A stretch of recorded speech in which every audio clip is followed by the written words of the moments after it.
Boston Celtics are 2 wins away from winning an NBA championship. The first championship they have won since Paul Pierce, Kevin Garnett, Ray Allen were on this team.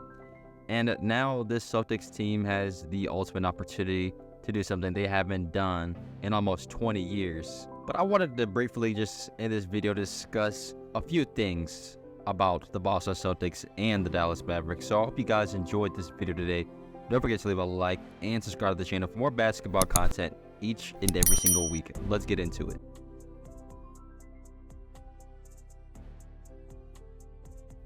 Look, let's be real now. Many of us underrated the Boston Celtics simply due to their lack of experience in playing very tough teams. But we cannot forget either that this team won 64 games in the regular season. They had the best record in all of the conference, top 3 and offense and defensive rating this season. Not only that, but you have Jason Tatum, who made an all-first-team NBA, Brown as well, making an all-NBA team. These guys are some of the best players in the league, and they have one of the best supporting casts with Derek White, KP, Andrew Holiday, not to mention pretty solid players off the bench as well. This is a very talented team, but I get it. Last season, especially for the Celtics, they go into that series against the Heat, and they just lose in a shocking way that not many of us did not expect happening. And this year, they come back and they finally redeem themselves. But it's always been that narrative with this Celtics team and having all the talent in the world without actually being able to get the job done. But this year, it's changed. If you've actually been watching this season, actually seeing what has been happening, what Jason Tatum especially has talked about is that this team, he's going to redefine the way that you look at superstars. He's not trying to every night go out and attempt 30 shots, try to get 30 points each and every single night. He's actually trying to be the best teammate he can be, and that is a very prime example of what is happening right now in the NBA Finals. Jason Tatum, for this series right now against this Dallas Mavericks team, he's only averaging 17 points, and he's shooting 31.6% from the field and 28.6% from 3.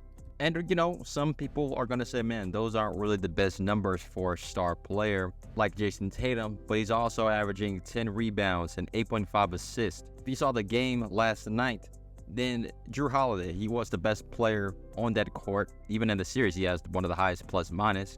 But a guy that got him so involved was Jason Tatum.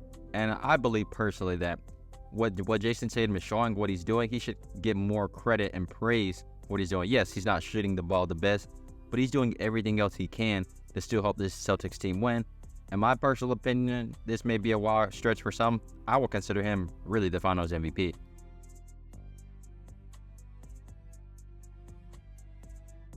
Switching it now to the Dallas Mavericks. Look, man, this series has been much different for this Dallas Mavericks team. They've even said it themselves that this is the most difficult team they played so far in the postseason. And this is the first time that the Mavericks have lost back-to-back games in the postseason. And that says a lot already right there. But if there's one thing that's clear, this whole Dallas Mavericks team is not really the same. Everybody's saying, oh, Kyrie needs to show up. He definitely needs to play good, and that is true, and we'll discuss him just briefly. But we got to look at it just from overall. These guys are not playing the same, specifically their role players.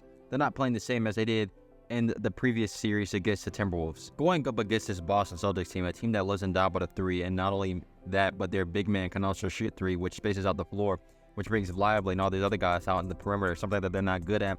It's really exposing a lot of these issues for the Mavericks in comparison in that series against the Timberwolves, where they were the ones that were exploiting them. The only guy that has really been consistent other than Luka for the Mavericks has been PJ Washington. He's actually been playing still very well for the Mavericks, and Daniel Gafford played well too. And I will give the Mavericks credit. In game 2, they actually did make great adjustments. They're a lot more active on the defensive end of the basketball court, and they made Boston really work for a lot of their shots that they did take. And also, you know, they could have really won this game. Both teams really were shooting terrible from 3, but that was really where the Celtics capitalized. Still, it didn't matter that they shot 39 shots from 3. They made 10 of them, and they still were leading this game despite having a really bad shooting night. They were still able to win, but that's only really because nobody else for the Mavericks showed up to play fully other than Luka. That brings me to my next point.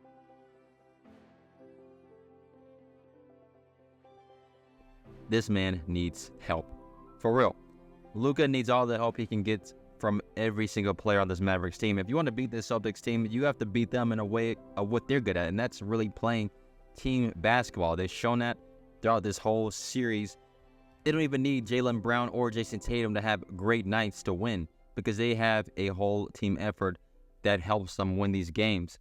But what they need Kyrie Irving to play better. You can't just have Luka having so many ISO plays and getting his own shot. Look, granted, he's made big shots. Even from game 1 to game 2, he's actually made a much bigger jump when it comes to his assists, and he's actually trying to get everybody involved. He had 11 assists. He had a triple-double in that game. But still, he needs help. And he needs Kyrie Irving really to pick up the slack, because, yes, he's still, at the end of the day, the second best player on this team, and really he has the deepest experience out of probably any other player other than Jason Kidd on this team, what it means to really be in the NBA Finals. But in this series alone right now, he's shooting 13 of 37 from the field. And I think a lot of that really just has to be credit to is Boston's defense. They have played very well defense on him. Granted, I think a lot of people are over-exaggerating what Kyrie Irving is doing on the offensive end. He's still trying to capitalize on looks he's given, and he's just not been able to make some of them. There are plays where he has gotten locked up at times by Jaylen Brown specifically, and even Drew Holiday, who are some of the best defenders in the league. But he's still been able to get a lot of good looks for when he does. Just hasn't been able to capitalize. And not only that, but this same thing happened in that series against the Oklahoma City Thunder. They were able to really stop Kyrie a lot, specifically in the first half of those games. Going up against the Celtics team that is this deep, that has many guys that they can throw at you, even at Luka as well, it's really going to be hard for anybody to overcome that. And that's really why I said earlier as well that all of this can't really be blamed and look at Kyrie. Yeah, the media and everybody's going to put all the blame on the star players. That's just how it always goes in these big runs, especially if they're not playing good. Of course, you're going to blame the coach. But in situations like this, look, when LeBron played like trash in that series against the Mavericks, guess who was getting all the scrutiny? Himself. And look what's happening now with Kyrie Irving. He's not playing that good, and look at what is happening to him. So the thing is, though, it's not really just their fault. It's the team's fault. You look at Derek Lively, he's not playing the same as he used to. Daniel Gafford played bad in game 1, but had a better game in game 2. PJ Washington, as I said before, he's been pretty consistent for the most part. But the only guy that has truly been great on this Mavericks team is Luka himself. Despite him even being injured, he's still doing everything he can to still help this team win. And he's dang near averaging a triple-double, and he's leading this team in every statistical category for this finals run right now. The whole philosophy for the Mavericks with Luka and Kyrie is breaking down defense, triggering rotations and scrambles, which just leads to really easy looks for their teammates as well, too. What has made them successful? PJ Washington being able to shoot that three-point ball from the corner. Derek Lively being able to get lobs, as well as Daniel Gafford as well, too. But what have the Celtics done? They've taken all of that away. I mean, in the first 2 games of this series alone, they've only had 1 successful alley-oop attempt. They made Derrick Jones Jr., if you saw that air ball 3 yesterday, hate to say that, they made him a guy who's great at attacking the rim and getting lobs as well. They made him a perimeter player, and he really just isn't that type of player, as well as PJ Washington from other spots on the basketball court. Despite all that, the Mavericks still only lost by 7 points. They have home court advantage, and this may be their opportunity to really take this series back to really being a series. But for the Boston Celtics right now, they've been playing very well. They've been playing their brand of basketball and doing it at the high level, even despite struggling as they did in Game 2. But we shall see what happens at the rest of the series. This team is well equipped to win. These guys, I think we don't give enough credit. Everybody's been downplaying them all year long. There were times where I did too, but I made a video earlier this year saying the Celtics, they just have no excuse this year. And we've had that expectation from them from the start. And they still have 2 wins away from winning the NBA championship. But regardless of that, they still deserve everybody's respect. Because what they've been able to do this postseason alone with their run, yes, the Eastern Conference was easy path for them. But going into this NBA Finals, they've shown that they are still the best team in basketball, and they're doing that right now.